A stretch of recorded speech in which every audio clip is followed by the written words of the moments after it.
ফরজ গোসল করার পদ্ধতি হলো, আপনার গোসল ফরজ হলে বাথরুমে গোসলখানায় গিয়ে সর্বপ্রথম আপনার শরীরের যে জায়গায় নাপাক লাগছে বা কাপড়ের যে জায়গায় নাপাক লাগছে সেই জায়গাটা কি করা, পরিষ্কার করে নেওয়া আগে। যদি আপনার জায়গাটা চিহ্নিত থাকে যে এই জায়গাটা নাপাক লাগছে, ওই জায়গাটা ধুয়ে ফেলান। এরপরে নামাজের জন্য যেভাবে আমি অজু করছি সেভাবে অজু করা।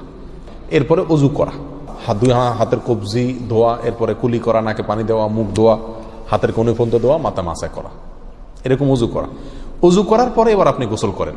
সেটা শাওয়ার দিয়ে আপনি মাথার উপরে পানি ঢেলে হোক আর আপনার মগ দিয়া হোক, যেভাবে হোক আপনি গোসল করেন।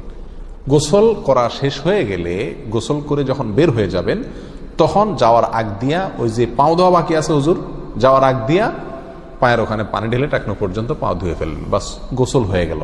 এই ভিতরে আপনার শরীরের প্রতিটি অঙ্গের প্রতিটি জায়গায় পানি পৌঁছানোর চেষ্টা করতে হবে। প্রকাশ্য অঙ্গ যেগুলো, নাভির প্যাচ থেকে নিয়ে, বগলের নিচ থেকে নিয়ে, আঙ্গুলের চিপা থেকে নিয়ে, প্রত্যেকটা জায়গায় যেন পানি যায়, সেজন্য সেখানে পানি পৌঁছানোর চেষ্টা করতে হবে। ডলার দরকার হলে ডলবে, যেভাবে ওখানে পানি পৌঁছাতে হবে। কানের প্যাঁচের ভিতরে, একেবারে গভীরে না, প্যাঁচগুলোর ভিতরে যেন পানি যায় সেদিকগুলো খেয়াল রাখতে হবে। কোনো একটি জায়গা যদি শুকনা থাকে তাহলে কি হবে না, ফরজ গোসল হবে না।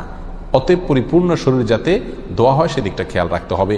নেল পালিশ ইত্যাদি বা কোনো রং টং ইত্যাদির কারণে যদি কোনো আবরণ থাকে শরীরের উপরে, তাহলে সেগুলো সরা নিতে হবে, তা না হলে কি হবে না, ফরজ গোসল আদায় হবে না। কথা, প্রথমে শরীর এবং কাপড় থেকে নাপাকগুলো ধুয়ে নেব, এরপরে অজু করব পূর্ণাঙ্গভাবে, পাও ধোয়া বাদে, এরপরে গোসল করব। আর বের হওয়ার সময় দোনো পাও টাকনো পর্যন্ত ধুয়ে তারপর বের হয়ে যাব। এই গোসলের সাথে আমার অজু হয়ে গেল। এই গোসলের পরে আর কি করার দরকার নাই, অজু করার দরকার নাই। অনেকে গোসলের পরে অজু করেন, এটা কোনো প্রয়োজন নাই।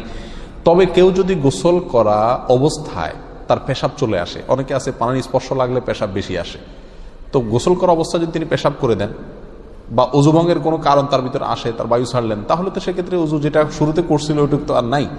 তাহলে তাকে আবার কি করতে হবে, নতুন করে গোসলের পরে অজু করতে হবে।